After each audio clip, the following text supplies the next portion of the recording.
We are starting with question number 12 for this chapter. Following is the balance sheet of Careless Limited. अच्छा students, again those three important points. If you find any expense losses in this chapter, debit capital reduction. Income gains होगा तो credit capital reduction. All intangible asset, fictitious asset and losses must be written off. In case of contingent liability, which is given as a note below balance sheet, if they ask us to pay, record it. अगर sacrifice किया तो ignore. Following is the balance sheet of Careless Limited as on 31st March 2007. 40,000 8% preference shares of 10 each, 30,000 equity shares of 10 each, securities premium, 9% debentures, accrued debenture interest, sundry creditors, bank overdraft. Goodwill is an intangible asset, we have to write it off. Freehold property, leasehold property, plant machinery, furniture, stock, debtors. Preliminary expenses is a fictitious asset, we must write it off. Profit and loss account and asset side means loss, we have to write it off. Note, any note below balance sheet means contingent liability. Preference dividend was in arrears for 4 years. Again a contingent liability. There was a contingent liability of 20,000 for workmen compensation. अगर later on पे करने कहा तो हम लोग record करेंगे. अगर ये दोनों कंटिंजेंट लायबिलिटी सैक्रिफाइस हो गया तो इग्नोर कर देंगे. Following scheme of reconstruction was approved and implemented. Preference shares were reduced to rupees 7.5 per share fully paid, and equity shares to rupees 2 per share fully paid. After reduction, both classes of shares were consolidated into rupees 10 shares. One new equity shares of rupees 10 each was issued for every rupees 40 of gross preference dividend in arrears. Balance of securities premium was utilized. Plant and machinery was written down to rupees 2,80,000. Furniture was sold for rupees 64,000. Goodwill, preliminary expenses, debit balance in profit and loss account, debts of rupees 17,200 and obsolete stock of rupees 20,000 were to be written off. Contingent liability for which no provision has been made was settled at 14,000. However, amount of rupees 12,600 was recovered from insurance company. Debenture holders agreed to forego principal amount by 30,000 and accrued interest, debenture interest in full. Past journal entries, prepare capital reduction account and balance sheet after reconstruction. Okay, first we start with journal entry, students. It is books of Journal of Careless Limited. Journal of, at the top, Careless Limited.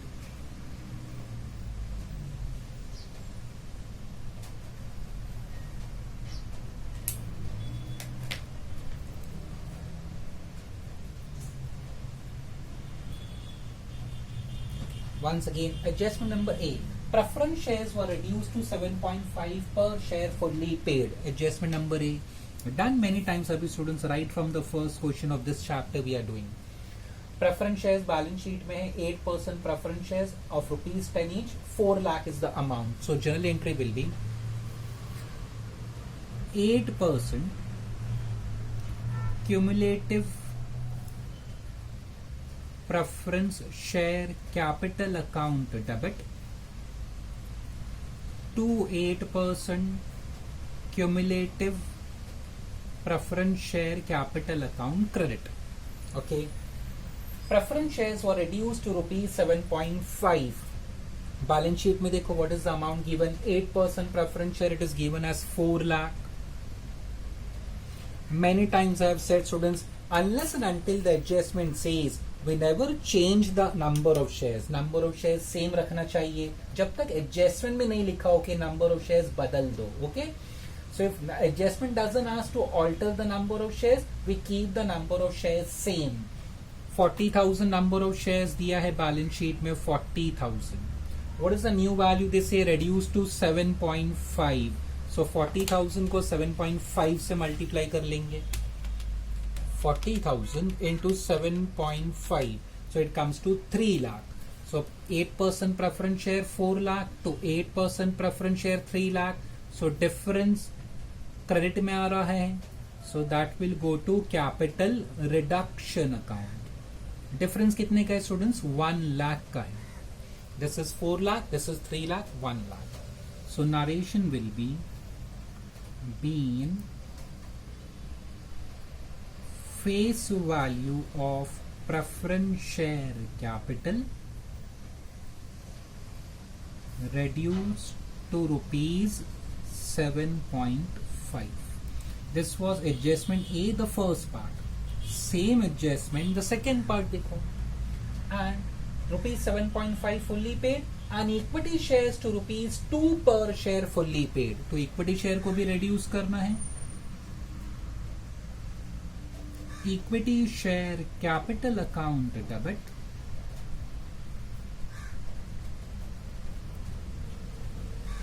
to equity share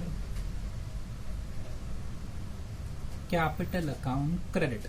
balance sheet में देखो 30,000 equity shares of 10 each, 3 lakh, this is 3 lakh। Again students, unless and until the adjustment says we never change the number of shares, so number of shares same रखते हैं, 30,000 ही रखेंगे,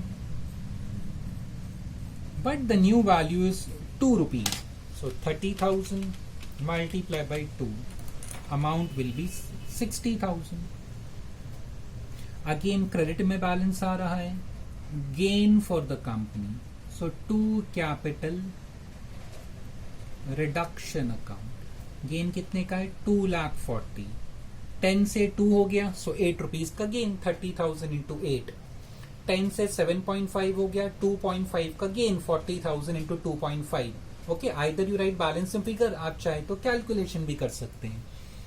narration being face value of equity share capital reduced to rupees 2।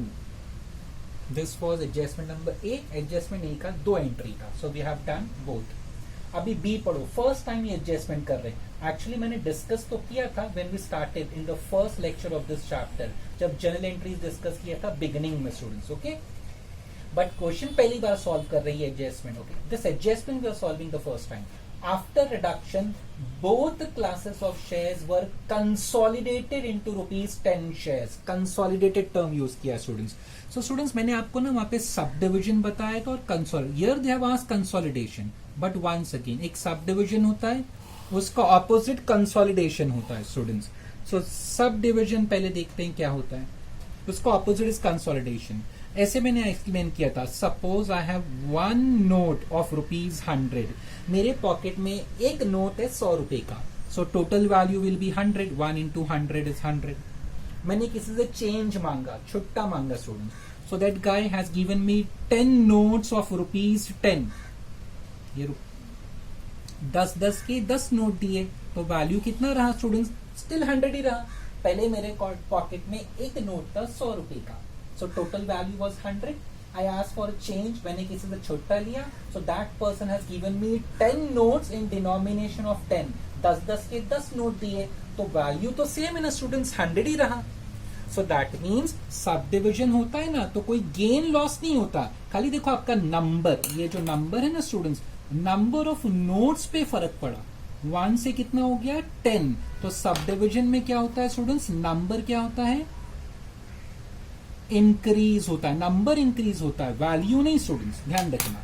Consolidation opposite है। Opposite मतलब क्या? मेरे पास 10 के 10 note हैं, तो that means I have 100 rupees. अभी चेंज नहीं ले रहा है स्टूडेंट्स, अभी चेंज को ऑपोजिट, छुट्टे का ऑपोजिट क्या होगा? I don't know that term, just to explain you students. मेरे पास अभी 10 के 10 नोट हैं स्टूडेंट्स, तो मैंने इसको चेंज किया। कैसे चेंज किया? ये 10 के 10 नोट किसी को दिया, उसने मुझे बदले में एक नोट 100 का दिया, तो स्टिल वैल्यू तो 100 ही रहा ना स्टूडेंट्स, वैल्यू थोड़ी चेंज हुआ।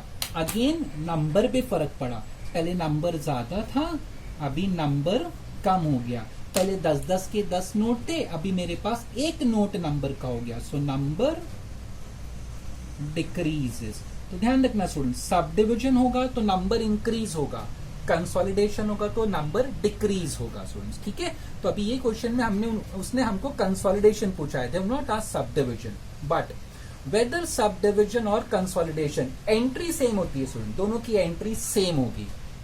जर्नल एंट्री मैं यहां लिख देता हूं, journal entry in both the cases,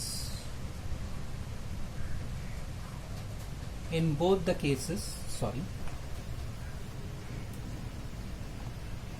journal entry in both the cases is same, okay students, journal entry आपको सेम मिलेगी। अब एंट्री क्या होती है, दिस इज एडजस्टमेंट नंबर, हम कौन सा कर रहे हैं, बी, ये बी की बात करते हैं, adjustment number B, okay. Now will record the journal entry, what that said, after reduction both classes of shares were consolidated, both classes मतलब प्रेफरेंस भी और इक्विटी दोनों की बात कर रहा है, that is the meaning of term both classes. So entry क्या रिकॉर्ड करने का स्टूडेंट्स, यहाँ पे देखो, टेक्निकली ये एंट्री का कोई मीनिंग नहीं बनता है students, but still we have to record it.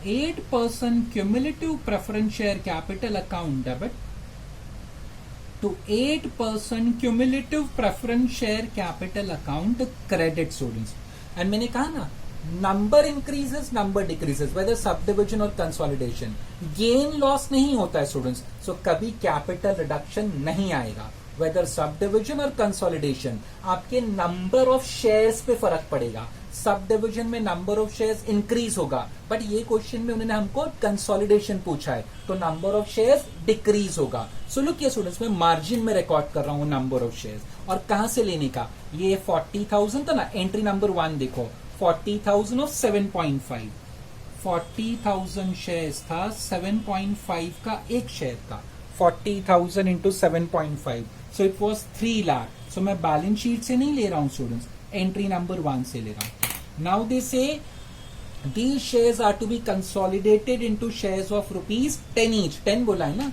अभी मैंने कंसोलिडेशन में क्या बताया, वैल्यू सेम रहती है, तो वैल्यू 100 था तो अभी भी 100, सो वैल्यू 3 लाख है तो यहां वापस 3 लाख ही लिखना, वैल्यू कभी चेंज मत करना, whether it is sub division और consolidation, value remain same. Number पे फर्क पड़ता है ना, मैंने कहा नंबर ऑफ शेयर्स क्या हो जाता है, डिक्रीज, डिक्रीज का कैसा, अभी एक शेयर का वैल्यू कितना हो गया, 10 स्टूडेंट्स, सो एक शेयर का value 10, 3 lakh divide by 10, so number of shares is 30,000 now. So I have recording in margin students. So देखो लॉस और गेन नहीं हुआ, वैल्यू आपका सेम रहा, पहले आपका 40,000 शेयर्स था, अभी डिक्रीज होके 30,000 शेयर्स हो गया students. So narration will be been preference shares of ₹7.5 consolidated into shares of ₹10. Okay, so once again I repeat, ये क्वेश्चन में कंसोलिडेशन की बात किया स्टूडेंट। सो सब डिविजन पहले मैंने एक्सप्लेन किया, मेरे पास एक नोट है 100 का, सो मेरे पॉकेट में 100 रुपीज है, मैंने किसी से चेंज लिया, छुट्टा लिया, सो उसने मुझे 10-10 के 10 नोट दिए, सो स्टिल टोटल वैल्यू तो 100 ही रहेगा, बट क्या हुआ, पहले एक नोट था, अभी वो एक नोट चला गया, उसके बदले में मेरे पास 10 नोट आ गए, सो नंबर चेंज हुआ, वैल्यू तो सेम रहा। जब वैल्यू सेम है तो नो गेन नो लॉस।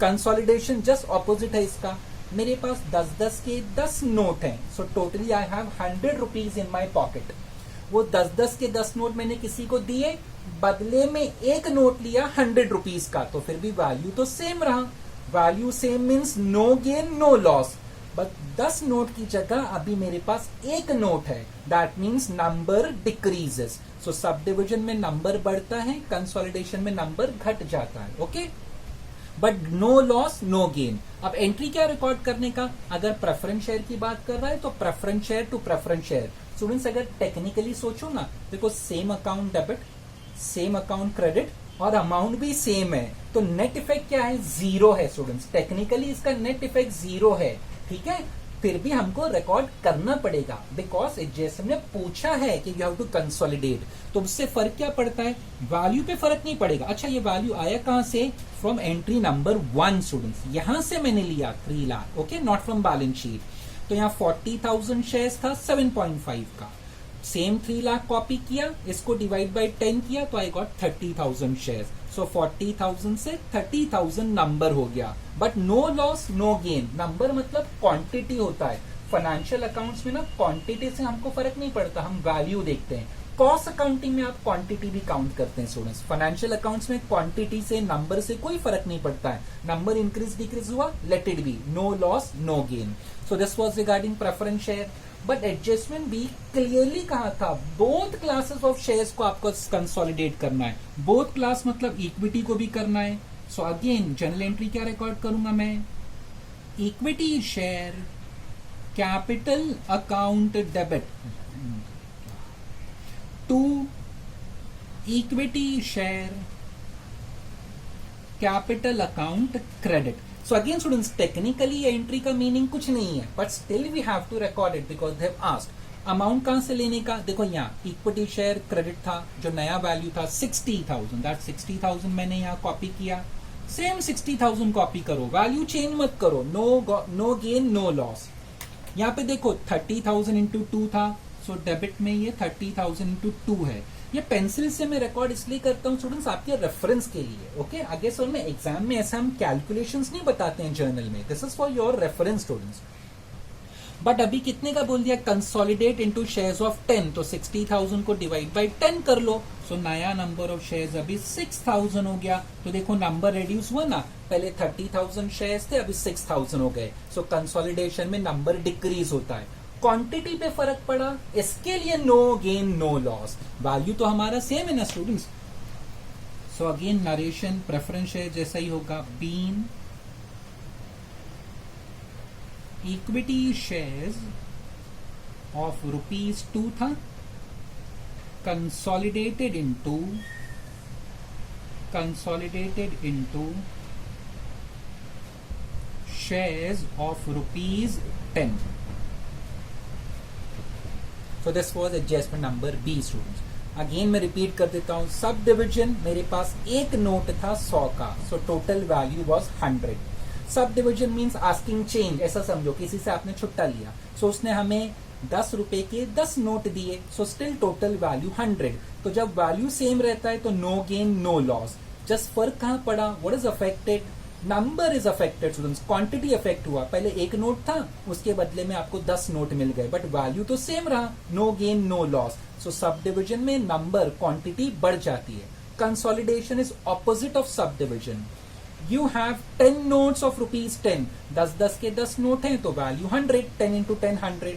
आपने किसी को वो 10 के 10 नोट दिए, उसने बदले में आपको in exchange that person gave you 1 note of ₹100. तो स्टिल क्वांटिटी आपका वैल्यू तो सेम रहा. 1 into 100 is 100. बट देखो क्वांटिटी डिक्रीज हो गया, number decreases. Again no gain no loss.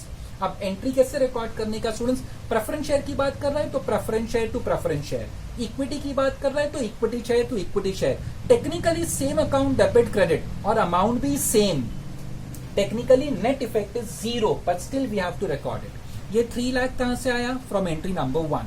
यहां से same 3 lakh I copied here. आगे सुन में ये 60,000 कहां से आया? Entry number 2 from here. Same I copied here. खाली नंबर चेंज किया. पहले 40,000 इंटू 7.5 था 3 लाख. अब ये 3 लाख को डिवाइड बाई 10 किया तो 30,000. Initially it was 30,000 into 2 which I recorded here. Now 60,000 divided by 10 I got 6,000. तो देखो सिर्फ नंबर आपका इंक्रीज हो गया बट वैल्यू आपकी सेम रहती है. Okay, this is known as consolidation.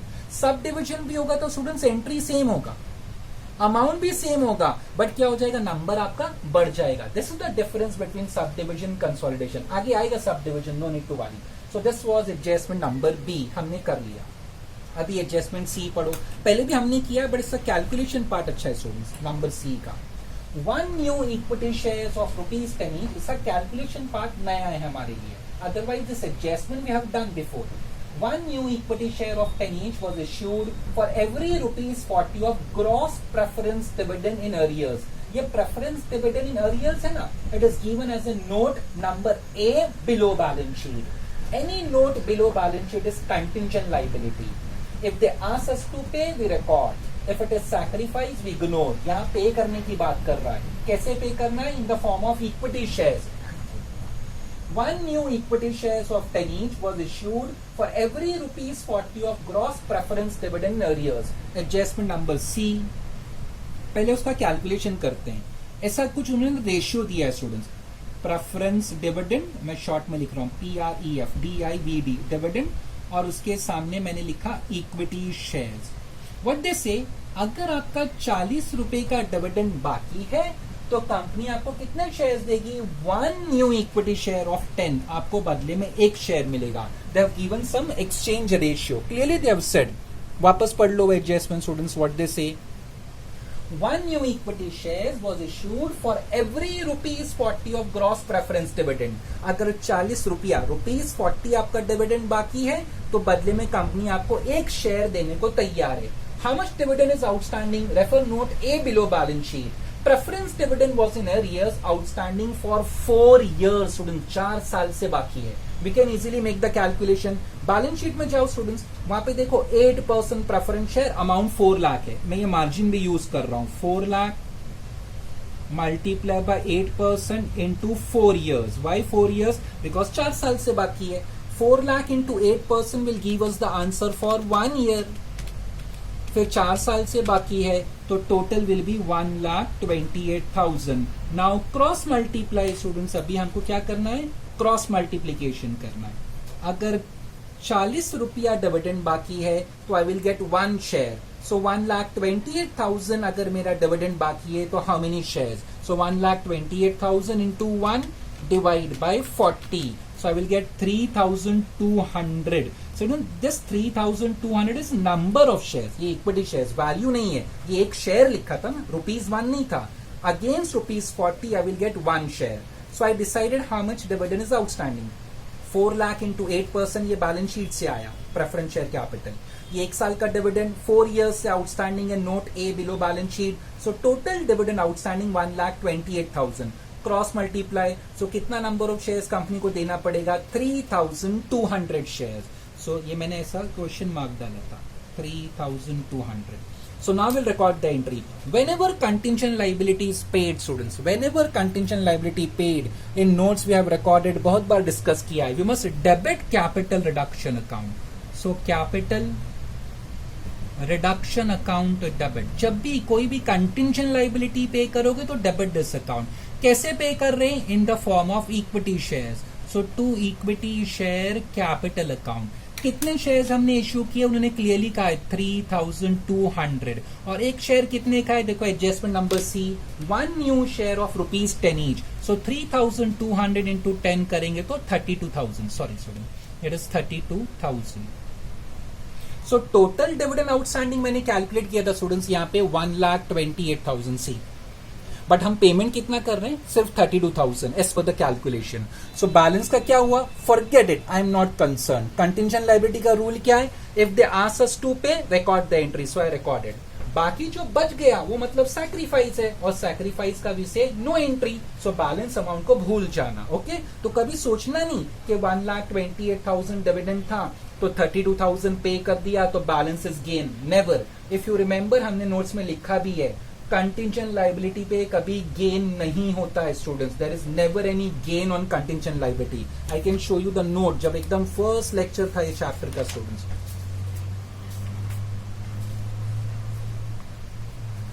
The very first lecture of this chapter कहाँ गया?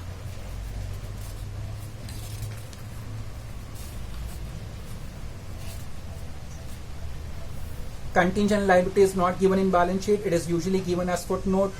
Contingent liability, for contingent liability there can never be gain. ठीक है, हमने नोट्स में ऑलरेडी लिखा था ये. तो गेन कभी नहीं होता है, या तो लॉस होता है कंटिंजेंट लायबिलिटी में, या हम उसको पे कर देते हैं. तो यहाँ पे तो हमने पे किया. Been arrears of preference dividend settled. एक तरह का पेमेंट ही है, but not in the form of cash. We are giving them equity shares. Okay, this is done. This was adjustment number C. Number D, balance of securities premium was utilized. देखो securities premium is given on liability side of balance sheet, और securities premium आपका reserves होता है student. Securities premium reserve होता है. Reserve आप utilise कर रहे हो, reserve is a liability, liabilities have credit balance, अगर उसको यूटिलाइज करना है तो ऑब्वियसली डेबिट करना पड़ेगा, तो securities premium account debit to capital reduction account. Utilize किया means it is transfer to capital reduction. Balance sheet में जाओ, देखो securities premium amount is 10,000, so it's not an assumption, उन्होंने कहा है, इसके लिए हमने ये एंट्री रिकॉर्ड किया है। Been securities premium utilized, this was adjustment number D. अभी नंबर ई एफ सिंपल है। Plant machinery was written down. Students, written down का मतलब रिडक्शन होता है, वैल्यू कम करना है। प्लांट मशीनरी एसेट है, एसेट का वैल्यू कम करोगे तो लॉस होता है ना students. All losses in this chapter debit capital reduction. They have clearly used the term written down. Written down का मतलब होता है वैल्यू कम करना। प्लांट हमारे लिए एसेट है, एसेट का वैल्यू कम किया, so that means loss. All losses in this chapter debit capital reduction. Students, वहां पे टर्म क्या है, रिटर्न डाउन बाय के रिटर्न डाउन टू। देखो रिटर्न डाउन टू लिखा है, सो पहले भी मैंने एक्सप्लेन किया है, वंस अगेन आज एक्सप्लेन कर देता हूं। बैलेंस शीट में जाओ, देखो प्लांट एंड मशीनरी का वैल्यू कितना है, 3,20,000। रिटर्न डाउन टू का है उन्होंने, not by. Written down to 2,80,000, that means 2,80,000 is the revise value. 2,80,000 loss नहीं है, written down to indicates this is the revise value. तो लॉस कितने का है, जो ये बैलेंसिंग फिगर है। So whenever they use the term to मतलब हमको बैलेंसिंग फिगर फाइंड करना है। टू इंडिकेट्स हमको रिवाइज वैल्यू दिया है, but for journal entry we required either gain amount और लॉस अमाउंट, वो डिपेंड करता है। यहाँ पे लॉस है, so if revise value is given compare with the original value, difference 40,000 का है, that is a loss for the company. Been plant machinery revalued, simple सा एडजस्टमेंट है students, and this I have discuss many times, ये by and to का, but still remember student, ध्यान रखना। So I can rub this off, आप copy कर लेना ही है, देन रब कर लेता हूं मैं इसको।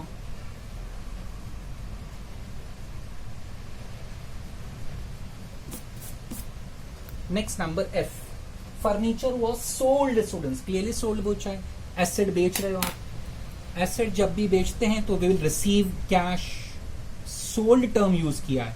सो when we sell any asset, जो भी एसेट हो, तो बैंक अकाउंट डेबिट, ये तो पक्का है because we are receiving money. Bank account debit, क्या बेच रहे हैं हम लोग, फर्नीचर। कितने में बेचा student, 64,000, but go to the balance sheet, furniture का वैल्यू तो 80,000 है। So bank account debit to furniture account credit.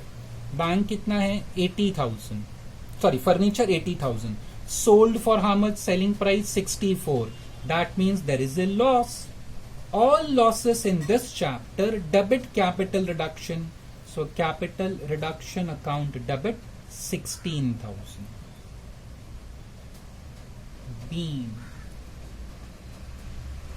furniture sold at a loss. This was adjustment number F, simple था एकदम। नंबर जी, ये तो हमेशा हम लोग करते हैं। Goodwill means intangible asset, primary expenses means fictitious asset, profit and debit balance in profit and loss account मतलब लॉस। डेट्स ऑफ ₹17,200, डेट मतलब debtors, and obsolete stock of 20,000 were to be written off. Students, ये सारे के सारे asset हैं। Goodwill is an asset, preliminary expenses fictitious asset, debit balance in profit and loss is given on asset side of balance sheet, debtors भी asset होता है, stock भी asset होता है।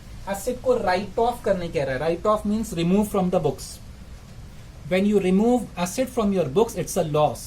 All losses in this chapter debit capital reduction.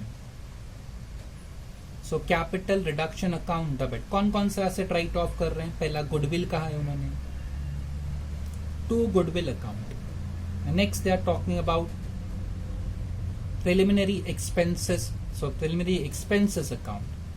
Next they are asking to write off profit and loss. So profit and loss account.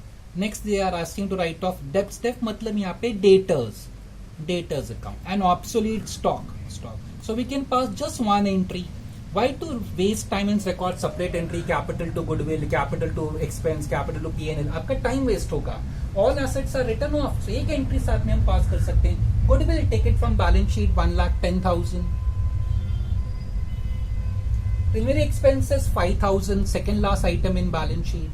Profit and loss, last item on asset side of balance sheet 138,400.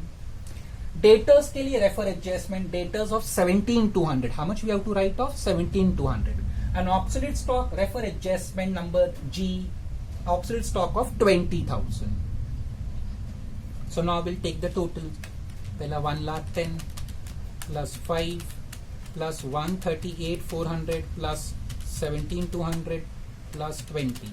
So it comes to 2,90,600. Being intangible fictitious asset,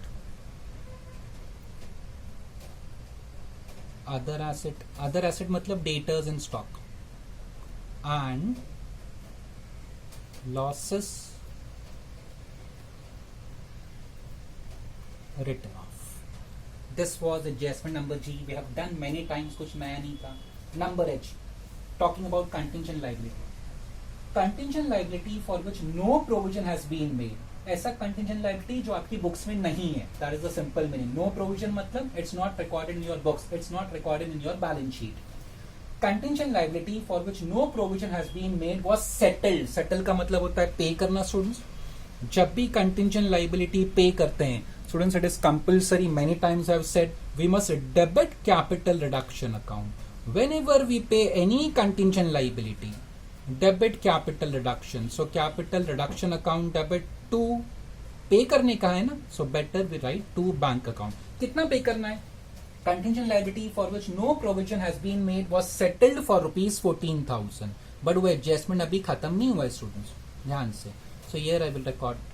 Narration will be being contingent liability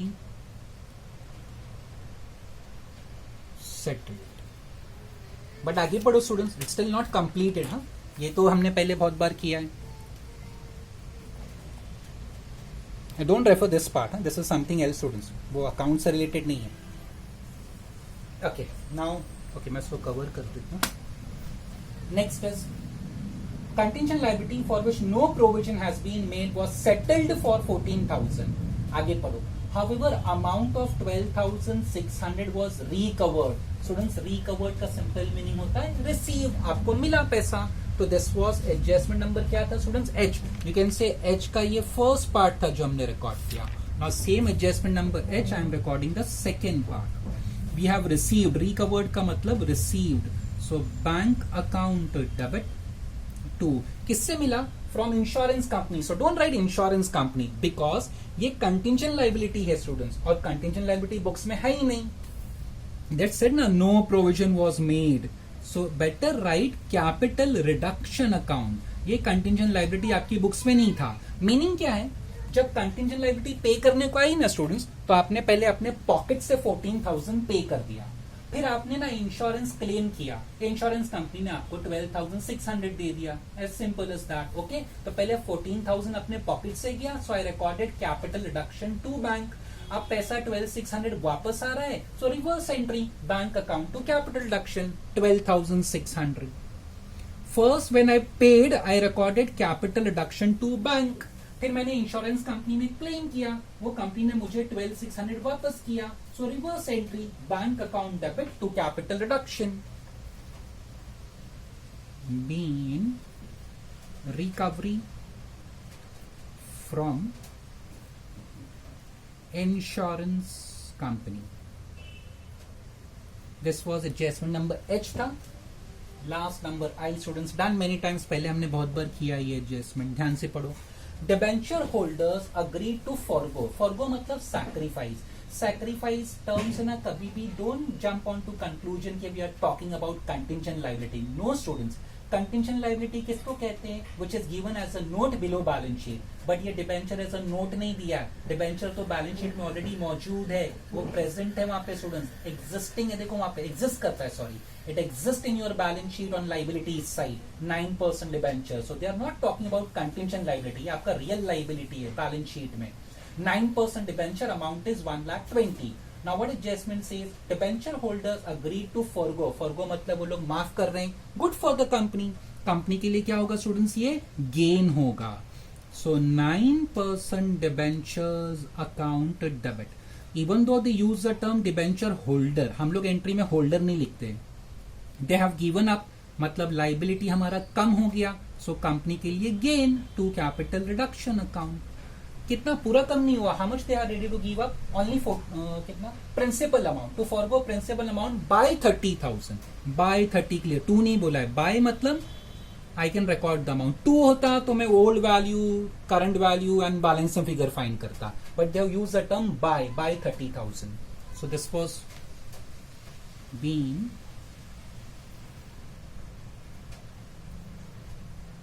sacrifice made by debenture holders. Actually यहाँ पे मैं journal मैंने बनाया नहीं है, columns बनाने चाहिए students for amount. Okay, this was I, you can say it was the first part for that. Second part आगे पढ़ो. an accrued debenture interest in full, debenture holders forgo principal amount by 30,000. accrued debenture interest in full, अभी balance sheet में जाओ देखो, accrued debenture interest liabilities में ना, वो भी वो लोग सैक्रिफाइस कर रहे हैं फुल, जितना 5,400 है ना पूरा. So again gain for the company, liability आपकी कम हो गई.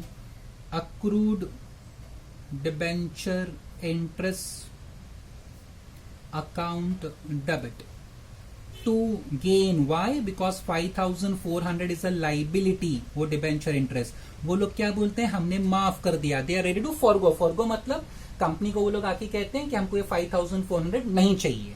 सो गुड फॉर द कंपनी ना, that is the meaning of term forgo students. वो लोग सैक्रिफाइस कर रहे हैं तो कंपनी के लिए गेन है. बीन अक्रूड इंटरेस्ट सैक्रिफाइस्ड या वेव्ड, वेव भी लिख सकते हैं, by debenture holder, by debenture holder. So we have done all adjustments.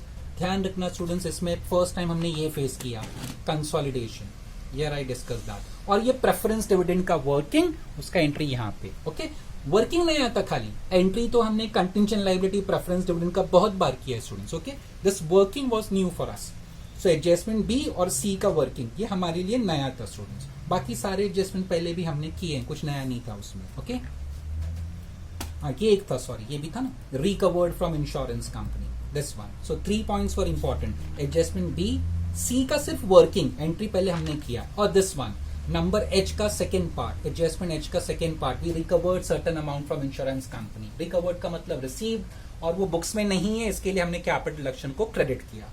After this we draw reduction account. तो अभी रिडक्शन अकाउंट बनाते हैं.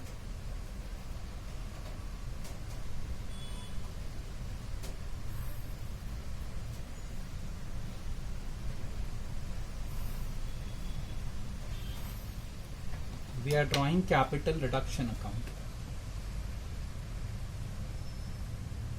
स्टार्ट करते हैं फर्स्ट एंट्री से. जहां जहां रिडक्शन का नाम आएगा वो यहाँ पे पोस्ट करते जाएंगे हम लोग. Start from first entry. Capital reduction credit है students. So by 8% preference share and we refer the amount against reduction account is 1 lakh.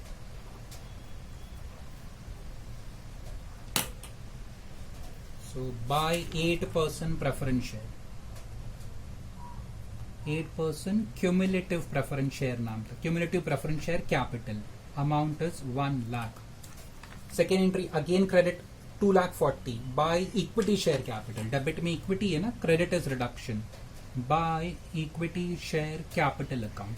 We are concern with the amount which we have recorded against reduction account. Okay, यहाँ पे देखो, यहाँ पे कोई students capital reduction नहीं है, यहाँ भी कैपिटल रिडक्शन नहीं है. Adjustment C, capital reduction debit to equity share capital, debit to equity share capital account. Amount against reduction is 32,000. Reduction account के अगेंस्ट में 32,000. Security premium to capital reduction 10,000. So credit side by securities premium. By securities premium amount is 10,000. Amount is 10,000. Sorry, 10,000. Capital action debit to plant 40,000. To plant machinery 40. Bank debit capital action debit 16 to furniture. Capital action debit to furniture. We are concerned with the amount which we have recorded against reduction account. Reduction account के against में amount कितना है 16,000. Now capital action debit 2 सब debit में ही है तो 1 by 1 copy कर लेंगे. To goodwill,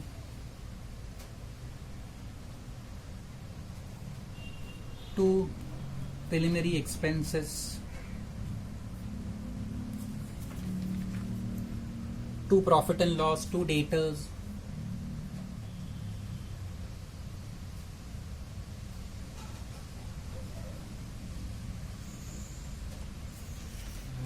to stock,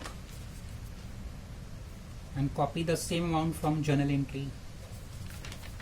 Goodwill कितना था goodwill 1,10,000, 5,000, 138,400, 1,10,000, 5,000, 1,38,400.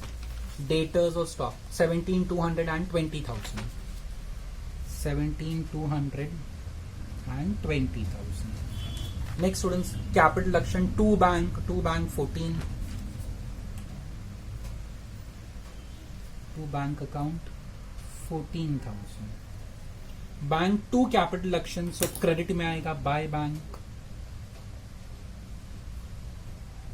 Amount 12,600. 9% debenture to capital reduction, so by 9% debentures. Amount 30,000. Accrued interest to capital reduction, so by accrued interest account.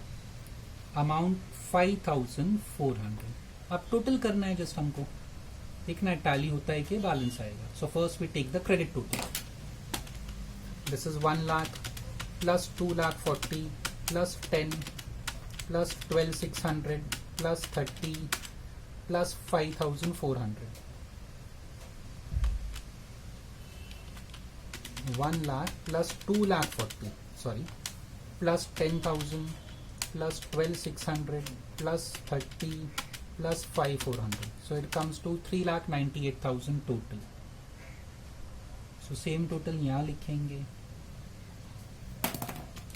32,000 plus 40 plus 16 plus 110 5 138,400 17,200 20 and 14,000.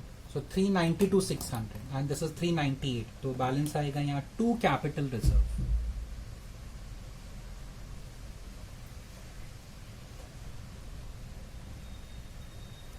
minus 398.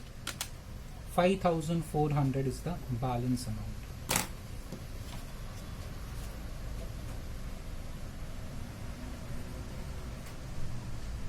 This is the balance amount. Students, adjustment B is important. C का working खाली working important है. Entry तो simple था. B, C ये security premium to reduction first time किया हमने और ये insurance company का entry. B, C, D, H का second part. ये फर्स्ट टाइम हमने किया. सब डिविजन कंसोलिडेशन एंट्री सिंपल है स्टूडेंट्स, खाली आपको कंसेप्ट समझना है कि व्हाट डज इट मींस, क्या होता है उससे. No gain no loss, only number increases और number decreases, that's what happens. So now we start with balance sheet students. अभी बैलेंस शीट बनाना है. बैलेंस शीट कैसे करते हैं? We start with the liability side of the balance sheet given in the question. Question में जाओ, वहां पे बैलेंस शीट देखो. क्वेश्चन में बैलेंस शीट देखना. 40,000 8% preference shares 4 lakh. Liabilities have credit balance. वापस क्रेडिट किया तो ऐड और डेबिट किया तो माइनस. 4 लाख. बहुत सारी एंट्रीज है, ध्यान से करना ही है. So fine 8% preference share. देखो डेबिट किया, डेबिट मतलब माइनस करने का. So 4 lakh minus this is covered. वापस क्रेडिट किया, क्रेडिट मतलब ऐड करो, आगे ढूंढो 8% प्रेफरेंस शेयर. डेबिट किया, सो डेबिट लाइबिलिटी डेबिटेड मतलब माइनस करो, फिर क्रेडिट किया तो ऐड करो. Fine 8% preference share. आगे कहीं है क्या 8% preference share? 8% preference share no. So final answer is 3 lakh. अच्छा मैंने तो schedule, I am sorry really sorry, मैं शेड्यूल बनाने ही भूल गया. Number one is always share capital. मैं जल्दी में भूल गया. Number 1 is share capital. Next time में हम लोग लिखते हैं authorize which is not given. Then issued, subscribed, paid up. और क्या सिक्योरिटी प्रीमियम तो रिजर्व्स में 9% डिबेंचर एक ही है. क्रेडिटर्स बैंक ओवरड्राफ्ट, क्रेडिटर्स भी एक ही है, बैंक ओवरड्राफ्ट नहीं. गुडविल हाँ फिक्स एसेट है student. So number 2 year I am recording. Number 2 will be fixed asset. एक से ज्यादा फिक्स एसेट दिया है ना, इसके लिए fixed assets. Stock debtors no, just 2 schedule required है स्टूडेंट्स. स्टॉक डेटर्स भी एक ही है, बिल्स रिसीवेबल तो नहीं दिया, स्टॉक भी एक ही है. सो 2 हो जाएगा. अच्छा प्रेफरेंस शेयर का हमने कैलकुलेशन किया, फाइनल आंसर 3 लाख आया. So will record here 3 lakh आया ना स्टूडेंट्स. दस ये प्लस माइनस किया हमने तो we got 3 lakh. So number of shares will be 30,000. How I know it is 30,000? I will explain. 30,000 8% cumulative preference shares of ₹100. Amount we got 3 lakh. Students ये 3 लाख आया. देखो एडजस्टमेंट 1 में कहा था कि प्रेफरेंस शेयर्स का पहला वैल्यू रिड्यूस करके 7.5 कर दो. बाद में कहा नहीं कंसोलिडेट कर दो. सो कितने में? 10 में. तो नया वैल्यू प्रेफरेंस शेयर का फेस वैल्यू कितना है? 10 because of adjustment B. 3 lakh हमको कैलसी पे आंसर आया था. 3 लाख को डिवाइड बाई 10 करो, you will get 30,000. As per adjustment B आपका फेस वैल्यू दोनों शेयर का, you can refer adjustment B, both the classes of shares were made of ₹10. अभी second item in balance sheet is equity share 3 lakh. Okay अब ढूंढो equity share right from the first entry. First में नहीं है, second में. 3 lakh debit किया liability तो minus करते हैं, सो ये 0. क्रेडिट किया तो ऐड, तो 60,000 ऐड. फिर इक्विटी शेयर यहां पे डेबिट किया 60,000 तो माइनस, क्रेडिट किया तो add. Again equity share capital credited, so 32,000 add. आगे भी ढूंढ लेते हैं equity share capital. No more equity share capital. 92,000 आया, डिवाइड बाई 10 करो because of adjustment number B. दोनों का भी फेस वैल्यू 10 हो गया है. 9,000 इक्विटी शेयर्स ऑफ रुपीज, ये 10 है, मैंने 100 लिख दिया, सॉरी इट इज 10. हाँ of ₹10 and amount we got 92,000. Plus minus करने के बाद 92,000 आया था, I divided by 10, so I got 9,200 number of shares. Third item in balance sheet securities premium. Securities premium liability है, लाइबिलिटी में दिया है 10,000. अभी ढूंढो सिक्योरिटी प्रीमियम. यहां कहीं है सिक्योरिटी प्रीमियम, यहाँ पे ईयर डेबिटेड. सो security premium debit, liability debit किया मतलब माइनस. So 10,000 minus 10,000 is 0. आगे कहीं सिक्योरिटी प्रीमियम नहीं है. If final answer is 0, forget it. Next item 9% debenture 1,20,000. कैलसी पे 120 लिया. ढूंढो 9% debenture right from the first entry. यहाँ पे तो नहीं है स्टूडेंट्स. ओवर ईयर 9% डिबेंचर, हम 9% डिबेंचर ढूंढ रहे हैं. हाँ स्टूडेंट्स यहां मिलेगा 30,000 डेबिट, सो 30 माइनस करो. So it is 90,000 net answer. It goes to long term borrowing. Students यहां पे आएगा ये लॉन्ग टर्म बोरिंग्स में. Against long term borrowings 9% debentures. Amount कितना आया? 90,000. So amount column 90,000. Simple. 1,20,000 minus 30. Next item in old balance sheet accrued debenture interest 5,400. So कैलसी पे 5,400. Start from the first entry. देखो यहाँ पे कुछ नहीं, नथिंग. अक्रूड इंटरेस्ट तो नहीं है यहाँ पे. डायरेक्टली लास्ट में मिलेगा accrued interest debit. Students liability debit मतलब minus 5,400 minus 5,400, so 0. So if final answer 0, final answer is 0, forget it, भूल जाओ accrued interest. Creditors 1,70,000. Creditors 1,70,000. Creditors ढूंढो स्टार्टिंग से. स्टूडेंट्स कहीं क्रेडिटर्स है क्या? 1 2 3 क्रेडिटर्स ढूंढ रहे हैं हम लोग. Creditors creditors no, there is no creditors, so ये क्रेडिटर्स आप डायरेक्टली बैलेंस शीट में लिख लो. क्रेडिटर्स कहाँ जाएगा? अगेंस्ट ट्रेड पेएबल्स के अगेंस्ट में जितना ओल्ड बैलेंस शीट में अमाउंट है same amount I will record because there is nothing to add और सब्ट्रैक्ट, तो 170 सेम रहेगा. Bank overdraft, students bank overdraft आपका एक तरह का बैंक बैलेंस होता है बट नेगेटिव होता है. तो आई एम स्टार्टिंग विद -192 और बैंक बैलेंस एसेट होता है. एसेट डेबिट किया तो ऐड, क्रेडिट किया तो minus. So start from the beginning. Bank ढूंढ रहे हैं अभी हम लोग, but started with -192. Simple reason, वो बैंक ओवरड्राफ्ट है. ओवरड्राफ्ट मतलब नेगेटिव बैलेंस. फर्स्ट एंट्री में बैंक नहीं है, सेकंड में भी नहीं है, इधर भी नहीं है, इधर भी नहीं है, यहां भी नहीं है बैंक, यहां भी नहीं है, यहां भी नहीं है. यहां बैंक डेबिट किया, asset debited, bank balance debit, so +64. आगे भी ढूंढ लेते हैं bank to bank negative, minus करना पड़ेगा. ये क्रेडिट किया आपने 1,42,000 और कहीं बैंक ओवरड्राफ्ट, हाँ, प्लस बैंक यहाँ पे debit 12,600, 9% debenture, no more bank. So final answer is 1,29,400 negative. Bank overdraft negative मतलब स्टूडेंट्स हम शॉर्ट टर्म बोरिंग्स के सामने लिखेंगे bank OD. Final answer is 1,29,400. I started with -1,92. जहां जहां बैंक डेबिट था मैंने ऐड किया, जहां जहां क्रेडिट था माइनस किया. So finally we got this answer. तो बैंक हमारा हो चुका है, ध्यान रखना स्टूडेंट्स. बैंक जहां भी है ये 64 भी हो गया, अभी हमने किया ये 14,000 भी हो गया एंड दिस 12,600 भी हो गया. तीन जगह बैंक था, तीन हो गया. So liability side completed. Start with asset side. Assets have debit balance. If debited add, credit किया तो minus. Goodwill 1,10,000. अब goodwill ढूंढो फर्स्ट एंट्री से. यहाँ कहीं goodwill नहीं है स्टूडेंट्स, डायरेक्टली इधर मिलेगा आपको. Asset credited, credit मतलब माइनस करो. So 110 minus 110 is 0.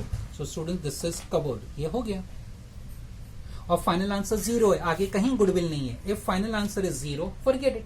Free hold property 1,20,000. Student देखो यहां से लेके ना लास्ट तक आप ढूंढो, कहीं भी आपको फ्री होल्ड प्रॉपर्टी नहीं मिलेगा. इट्स नॉट देयर, एंट्रीज में नहीं है. तो what will do, will record it under fixed asset, same amount which is given to us in old balance sheet. क्योंकि there is nothing to add और subtract. ना हमने उसको डेबिट किया ना क्रेडिट किया, उसका कोई एडजस्टमेंट था ही नहीं, हमने उसको एंट्री में टच भी नहीं किया, तो वो सेम रहेगा 1,20,000.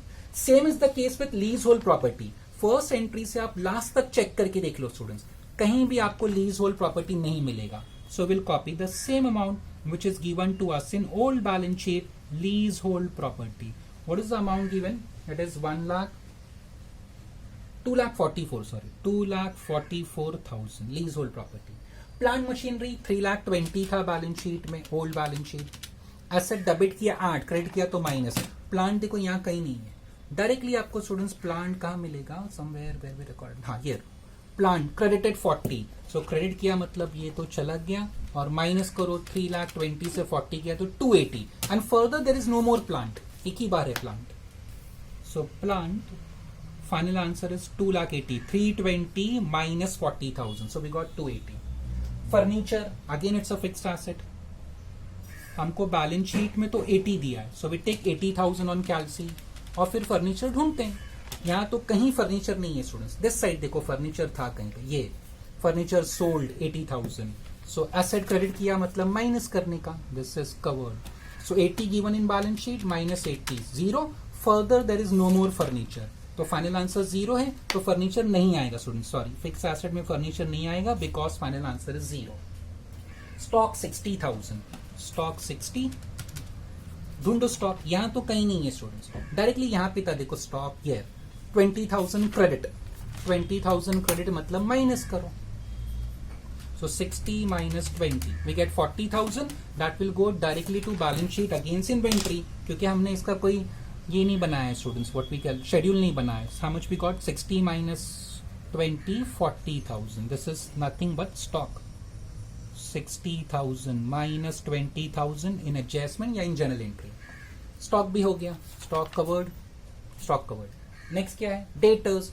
डेटर्स देखो बैलेंस शीट में था 1,20,000 माइनस देखो डेटर्स यही था 17,200. पहले भी डेटर्स नहीं है, आगे भी नहीं है, एक ही जगह है students debtors 17,200. Asset credited means minus, so we get 1,02,800. So debtors balance sheet में directly trade receivables 102,800. This is daters. Okay, 1,20,000 minus 17,200. So we got this answer. Preliminary expenses 5,000 debit है स्टूडेंट्स, सॉरी 5,000. और student देखो यहाँ पे हमने credit किया उसको, यहाँ कहीं नहीं है एक्सपेंस, ईयर 5,000 क्रेडिट. आप प्रैक्टिस करोगे स्टूडेंट्स आपको खुद ही पता चलेगा कौन सा ट्रांजैक्शन किधर हमने रिकॉर्ड किया था. So 5,000 minus 5,000 is 0. Further there is no preliminary expenses, final answer 0, forget it. Same way profit and loss account 1,38,400, यहीं पे हमने क्रेडिट किया था somewhere here, C A minus 138,400. So final answer 0. So all items of old balance sheet covered. उसके बाद हम लोग क्या करते हैं, अपना कैपिटल डिडक्शन अकाउंट देखते हैं. उसमें कोई बैलेंस है 5,400. कैपिटल रिजर्व मतलब रिजर्व्स इन सरप्लस में जाएगा. So year capital reserve 5,400. So old balance sheet completed, reduction भी देख लिया. अब क्या करते हैं हम लोग, अब देखेंगे ऐसा ट्रांजैक्शन जिसपे कोई क्रॉस मार्क नहीं है. स्टूडेंट्स रिडक्शन अकाउंट पे भी देखो कहीं क्रॉस मार्क नहीं है, बट उसको चेक नहीं करने का, because we know the balance and that balance we have already recorded here. Okay, तो अभी क्या करेंगे, जहां जहां रिडक्शन है उसको कैंसिल कर लेते हैं. रिडक्शन कैंसिल, और कहाँ है रिडक्शन, ये भी cancelled. Reduction cancelled, capital reduction cancel, reduction cancelled, reduction cancelled, reduction cancelled, reduction cancelled, ये रिडक्शन कैंसिल्ड, रिडक्शन कैंसिल. अब वापस चेक करो कोई ट्रांजैक्शन बाकी है जिसपे मार्क नहीं है, क्रॉस मार्क नहीं है. ये सब कवर हो चुका है. देखो सुनिए, सब पे क्रॉस मार्क है, सब पे क्रॉस मार्क है, सब पे क्रॉस मार्क है, सब पे क्रॉस मार्क है. So every transactions have been covered. अभी कोई बाकी नहीं रहा. Each and every individual transaction has been covered. अब नेक्स्ट स्टेप हम लोग क्या करते हैं, इसको क्लोज करते हैं, शेड्यूल को फिर क्लोज करते हैं. 3 lakh plus 92,000 is 3,92,000 share capital. और फिक्स एसेट कितना है, 1,20,000 plus 244 plus 2,80,000. So it is 6,44,000 fixed asset. सो अब ये दोनों अमाउंट बैलेंस शीट में लिखेंगे. शेयर कैपिटल जाएगा, अगेन शेयर कैपिटल, यहाँ पे note number 1 3,92,000. Fix asset note number 2 यहाँ पे जाएगा, अगेंस्ट इसके अगेंस्ट में 6,44,000. 6,44,000. That's all. अभी बैलेंस शीट का टोटल करते हैं.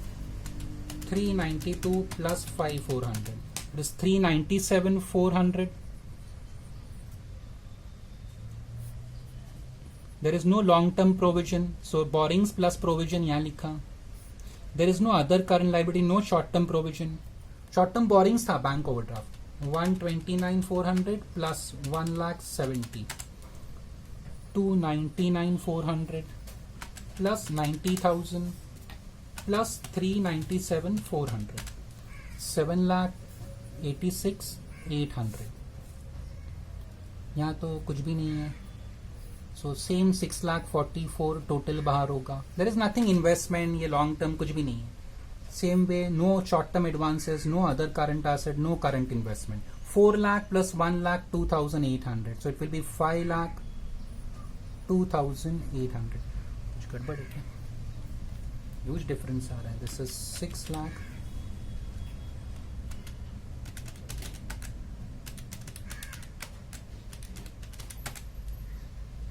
644 है. And this is 40,000. Sorry students, मैंने इसको 4 लाख समझा. आई एम सॉरी, वो 40,000 था. It's not 4 lakh.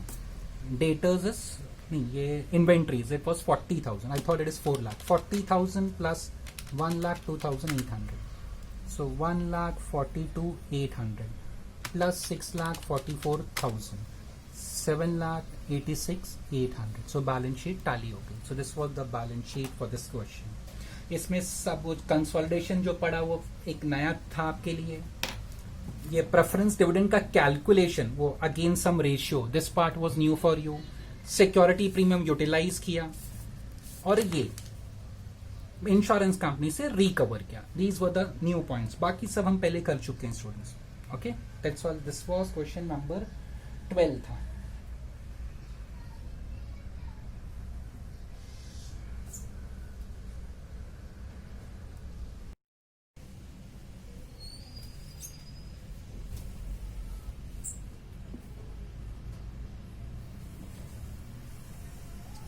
Starting with question number, students, it is 13. If there is any expense or losses in this chapter, debit capital reduction. Any income gains in this chapter, credit capital reduction. All fictitious asset, losses, intangible asset must be written off. In case of contingent liability, if they ask us to pay, we'll record an entry. If it is sacrificed, then we will ignore it. Following is the balance sheet of Satyaraj Limited as on 31st March 2008. 1,60,000 equity shares of 5 each fully paid. 4,006% cumulative preference shares of 100 each fully paid. 8% debentures of rupees 100 each. Bank overdraft. Sundry creditors including 20,000 interest due on bank overdraft. Goodwill is an intangible asset, we'll write it off. Building, equipments, debtors, stock, investment, cash at bank. Profit and loss account on asset side means loss, we have to write it off. Preference dividend is in arrears for 5 years. So students, ये contingent liability है. Following scheme of reconstruction was approved by the court. Equity shares be reduced to 1.25 each and then to be consolidated into shares of 10 each. Previous question में मैंने किया था consolidation. 6% preference shares be reduced to rupees 40 each and then to be subdivided into shares of 10 each. Interest accrued but not due on 8% debenture for half year ended 31st March 2008 has not been provided in the above balance sheet. Debenture holders have agreed to receive 40% of this interest in cash immediately and provision for the balance to be made in the books of accounts. Rupees 24,000 be paid to preference shareholders in lieu of arrears of preference dividend. Debenture holders have also agreed to accept equal number of 9% debentures of rupees 60 each in exchange of 8% debentures of 100 each. Bank has agreed to take over 50% of stock in full satisfaction of its claim including interest. Remaining stock be revalued at rupees 1,20,000. Investments be sold for rupees 40,000. Tangible fixed asset be appreciated by 20%. Goodwill be written off in full and provision be made for doubtful debts of 20,000. Give journal entries, prepare reduction account and balance sheet after reconstruction. This is books of Satyaraj Limited, students. So at the top, it is journal or books of Satyaraj Limited. We start with adjustment number A. Equity shares be reduced to rupees 1.25 each. तो पहला reduce कर लेते हैं. Journal entry will be equity share capital account debit to equity share capital account credit. Equity share capital is given in balance sheet 1,60,000 shares of 5 each. Amount is 8 lakh. We never change the number. आपको याद हो तो many times I have said. So number तो same रहेगा 1,60,000. But अभी कितने का हो गया students? 1.25 ना? Sorry, मैंने 2 point लिख दिया. It is reduced to shares of 1.25. So 1,60,000 into 1.25. That will be the new value. 1,60,000 into 1.25. Answer comes to 2 lakh. Answer comes to 2 lakh. So difference is gain for the company. To capital reduction account. 8 lakh and this 2 lakh. So this should be 6 lakh. Being face value of equity share capital reduced to rupees 1.25. Okay, this was adjustment A, the first part. Same adjustment का next part पढ़ते हैं students. Just hold on students. Second part क्या है उसी adjustment का? First they say reduce the shares to 1.25 and then to be consolidated into shares of 10 each. Students देखो previous question में मैंने consolidation, sorry यहाँ पे नहीं, वो तो investment accounting आगे था. Just the previous question I had solved, इसमें consolidation का note था. consolidation. Number of shares decreases. Okay, and there is no gain, no loss. Consolidation में क्या होता है? Gain loss नहीं होता है. Whether subdivision or consolidation, there is no gain, no loss.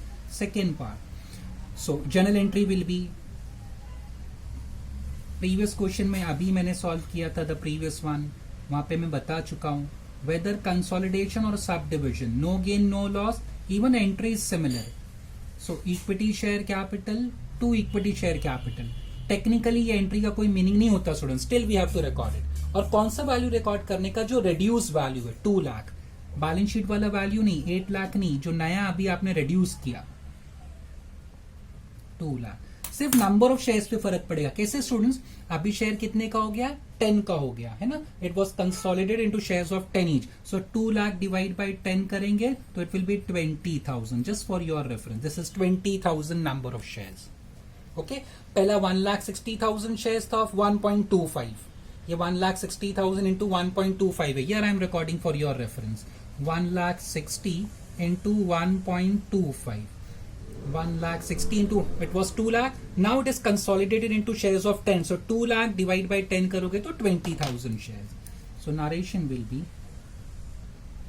been 1,60,000 equity shares of rupee 1.25 consolidated into 20,000 shares of rupees 10. So देखो सिर्फ number पे फर्क पड़ा, वैल्यू तो सेम रहा and no gain no loss. So this was adjustment number A. B पढ़ते हैं. 6% preference shares be reduce to ₹40 each. Preference share देखो बैलेंस शीट में दिया है, amount is 4 lakh. 6% cumulative preference share capital account debit to 6% cumulative preference share capital account credit. Balance sheet में देखो amount given is 4 lakh. So यहां पे 4 lakh. Okay students, old number of shares balance sheet में 4,000 है. जब हम रिडक्शन करते हैं तो नंबर को टच नहीं करते हैं, so number will remain same 4,000. 6% preference shares be reduce to ₹40. So 4,000 into 40 करो. 4,000 into 40 करेंगे तो answer will be 1,60,000. So difference is gain for the company to capital reduction account. This is 160, 4 lakh. So difference 2,40,000 है. So been face value of preference share capital reduced to ₹40. पहले 100 था, अभी 40 हो गया. Same adjustment आगे पढ़ो. And then to be subdivided into shares of 10 each. ये B का फर्स्ट पार्ट था. Now they are talking about subdivision. Whether sub division और कंसोलिडेशन, एंट्री सेम रहेगी students.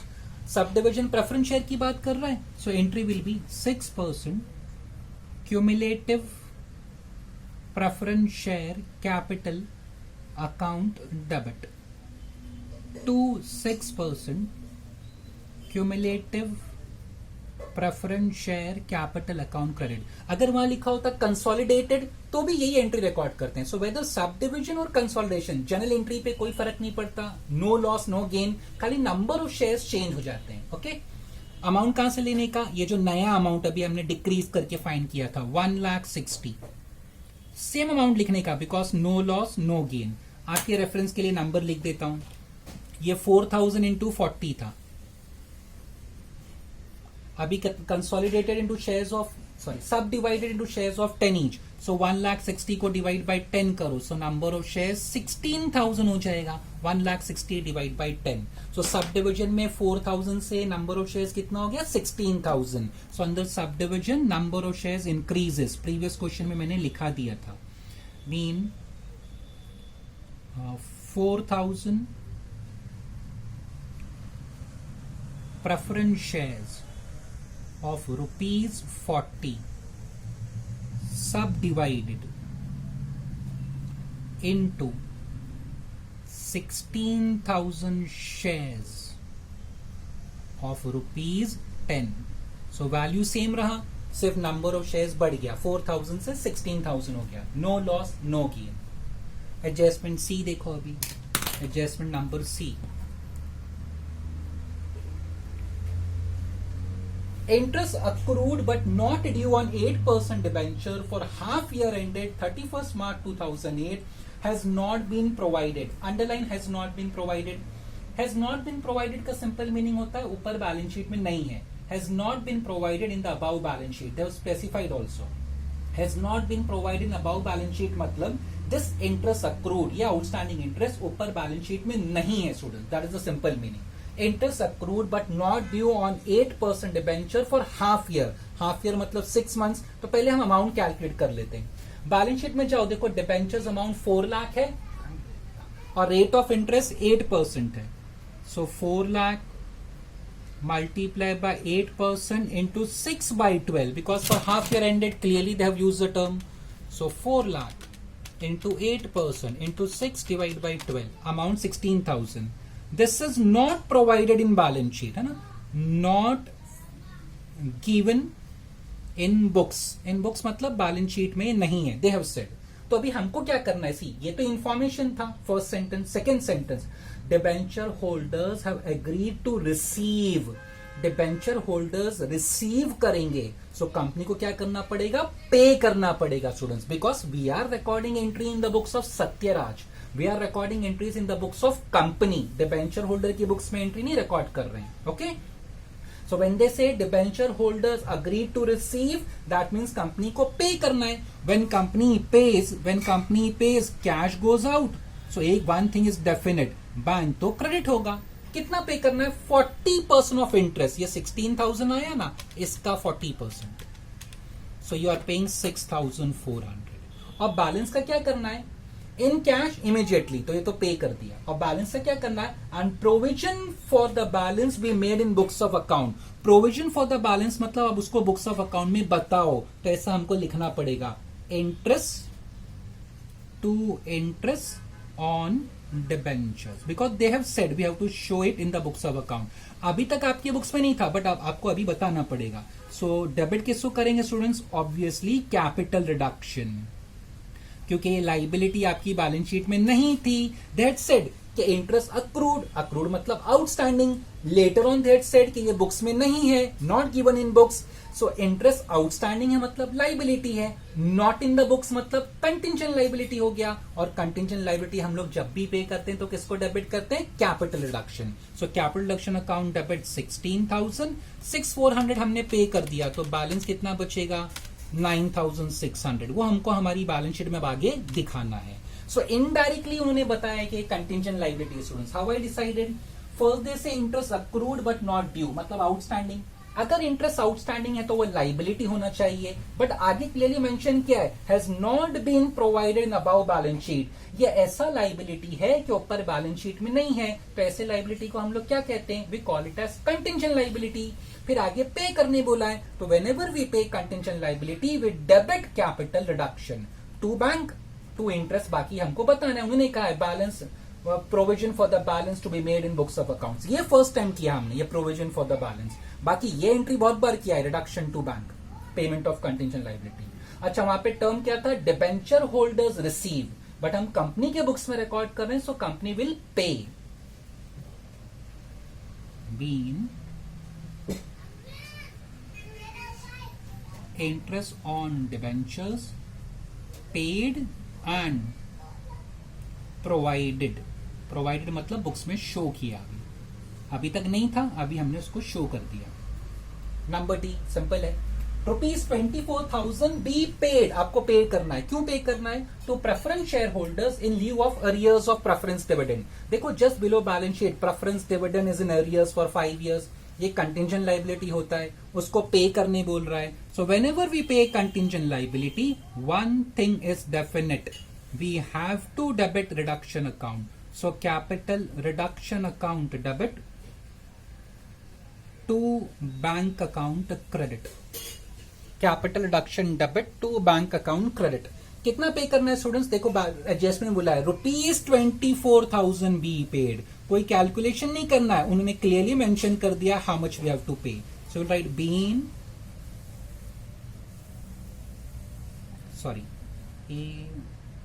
ARRERS arrears of dividend paid. उन्होंने clearly लिखा था पे करना है, सो इसके लिए मैंने बैंक को क्रेडिट किया. Been arrears of dividend paid. This was adjustment number D, done many times in many questions. Number E देखो, डिबेंचर होल्डर्स की बात कर रहा है. स्टूडेंट्स वो लोग डिबेंचर होल्डर कहेंगे मगर हम लोग डिबेंचर ही समझते हैं उसको. Debenture holders have agreed to accept equal number of 9% debentures of 60 each in exchange of 8% debentures of 100 each. Balance sheet में जाओ, 8% डिबेंचर है 4 लाख. क्लियरली एक्सचेंज की बात कर रहा है, मतलब उनसे पुराना वाला वापस लेना है. 8% वाला एडजस्टमेंट नंबर ई, 8% डिबेंचर्स अकाउंट डेबिट, ये हमको बैलेंस शीट में दिया है. अमाउंट गिवन इज कितना है स्टूडेंट्स? 4 लाख. एक्सचेंज में हमको इनको क्या देना है? 9% debentures. So 8% debentures debit to 9% debentures of ₹60. Students look here, ये डिबेंचर 4 लाख है, ओल्ड डिबेंचर का वैल्यू 100 है, तो 4 लाख अपॉन 100 करेंगे तो ये नंबर होगा 4,000 इंटू 100. बट अभी जो नया हम देने वाले नंबर चेंज नहीं करेंगे 4,000, but value they have said make it 60. So 4,000 into 60 करो, आपको आंसर आएगा 2,40,000. तो स्टूडेंट्स आंसर चेंज हो गया, अमाउंट डिक्रीज हो गया 4 लाख से 2,40,000. Gain for the company, gain कहां जाता है? कैपिटल रिडक्शन अकाउंट में क्रेडिट होता है. So capital reduction account credit 1,60,000. ये एडजस्टमेंट ऐसा पहला भी क्या है. Almost entire adjustments of this chapter we have completed students. Okay, almost, हाँ ऐसा नहीं कहता हूं, but different types of question आगे आएंगे अभी भी. ओके, been 8% debentures exchange, they have used the term exchange, तो मैं भी एक्सचेंज लिख रहा हूं. Exchange against 9% debentures. This was adjustment number E. F पढ़ो, ध्यान से पढ़ना. What they say? Bank has agreed to take over 50% of stock. अभी बैंक का मतलब बताऊं क्या है स्टूडेंट्स? यहाँ पे बैंक ओवरड्राफ्ट है. ऊपर देखो बैलेंस शीट में बैंक ओवरड्राफ्ट दिया 1,50,000. बैंक ओवरड्राफ्ट एक तरह का लोन है. तो अभी लोन हमको रीपे करना है, हमारे पास कैश नहीं है, तो हमने क्या कहा कि भाई आप हमारा स्टॉक लेके जाओ. We are ready to give them stock. Bank has agreed to take over 50% of stock. Adjustment number F. जब भी हम लोन रीपे करते हैं ना स्टूडेंट्स, सो अकाउंट्स में एंट्री क्या होगी? Loan account debit to bank account. When we repay back loan, journal entries loan account debit to bank. यहां पे लोन का नाम क्या दिया है? Bank overdraft. Bank overdraft. If I want to repay this loan, I must write bank overdraft debit to bank. But bank की जगह हम उसको क्या दे रहे हैं? कैश नहीं दे रहे हैं, हम तो बोल रहे हैं भाई आप हमारा स्टॉक लेके जाओ. ठीक है, स्टॉक दे देते हैं उसको. Bank has agreed to take over 50% of stock in full satisfaction of its claim including interest. Students एक थोड़ी सी गलती हो गई, ये स्टॉक मुझे बाद में लिखना चाहिए, एक और डेबिट में ट्रांजैक्शन आएगा. Bank overdraft has agreed to take over 50% of stock. To stock में एक लाइन छोड़ के लिख रहा हूं. In full satisfaction including interest, मतलब आप बैंक ओवरड्राफ्ट भी पे कर रहे हो और उसका इंटरेस्ट भी पे कर रहे हो. Go to balance sheet, creditors पढ़ो. क्रेडिटर्स के जस्ट बिसाइड्स दैट उसके पास में देखो इंक्लूडिंग 20,000 इंटरेस्ट मिला. So that interest is included under creditors. So actually एक तरह से आप क्रेडिटर्स या इंटरेस्ट को भी पेमेंट कर रहे हो. सो creditors account debit. Instead of writing interest account debit, we must write creditors. Why? Because this interest is included under creditors. So bank overdraft 1,50,000 है.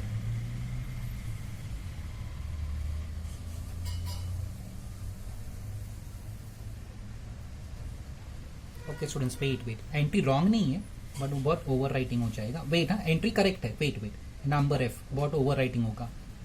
Bank overdraft account debit, we have to pay them. फिर उन्होंने कहा है कि interest भी pay करना है. Where that interest is included under creditors account. So creditors account debit. What we are giving them? Stock. तो this is the entry. When we repay back loan, journal entry is loan account debit to bank. अभी bank नहीं है, हम stock से payment कर रहे हैं उनका, तो ठीक है हम उनको अपना स्टॉक इन्वेंट्रीज दे देंगे. बैंक ओवरड्राफ्ट अमाउंट कितना है 1,50,000. इंटरेस्ट अमाउंट कितना है 20,000. अभी स्टॉक हम कितना दे रहे हैं 50% of stock. Students balance sheet में जाओ, देखो 50% फाइंड करना है ना. स्टॉक का वैल्यू 3,30,340 है. 330,340 into 50%. So it comes to 165,170. तो स्टूडेंट्स ये डेबिट 1,50,000 प्लस 20 170 है. डेबिट ज्यादा है, दैट मीन्स क्रेडिट में बैलेंस आएगा. So I will write to capital reduction account. How much is balance 170 से minus 165,170. So there is a balance of 4830. ये balancing figure है. दिस वी कैलकुलेटेड, ये balance sheet में दिया है 3,30,340 इंटू 50%. ये अमाउंट बैलेंस शीट में, ये भी बैलेंस शीट से फाइंड किया हमने 50%. Balancing figure is 4830. Okay, so this entry was correct, but मैं यहाँ पे अगेन वो रिडक्शन नीचे लिखना पड़ता, सब ओवर राइटिंग होता. So I recorded below separately. So bank overdraft pay करना है तो actual entry is bank to bank, bank overdraft to bank. But there said नहीं, हमारे पास कैश बैलेंस नहीं है, आप हमारा स्टॉक लेके जाओ. So bank overdraft to stock. But then they से नहीं, आपको हम इंटरेस्ट भी पे करेंगे. इंटरेस्ट कहां पे क्रेडिटर्स में, तो creditors account debit. So bank overdraft 150 in balance sheet. Creditors में 20,000 इंटरेस्ट इंक्लूडेड है. To stock 3,30,340 into 50%. This is given in balance sheet, उसका 50%. We got this answer.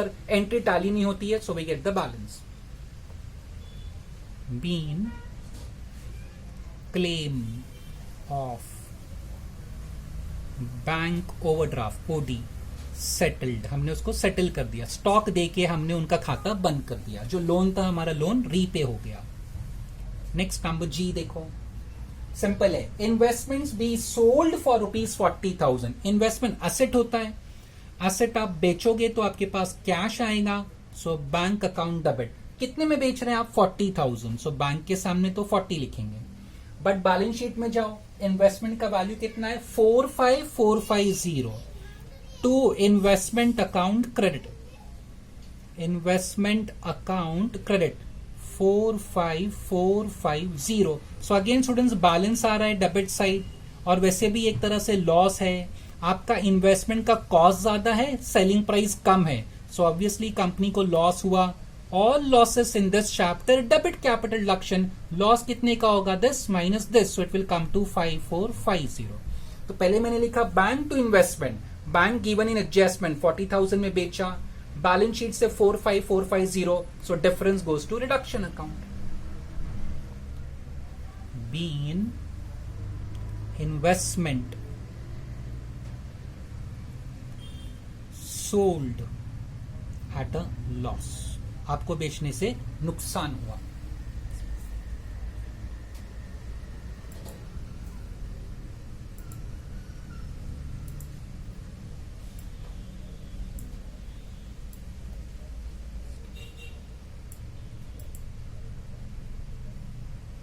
Next number H, tangible fix asset be appreciated. Appreciate मतलब value बढ़ाना है.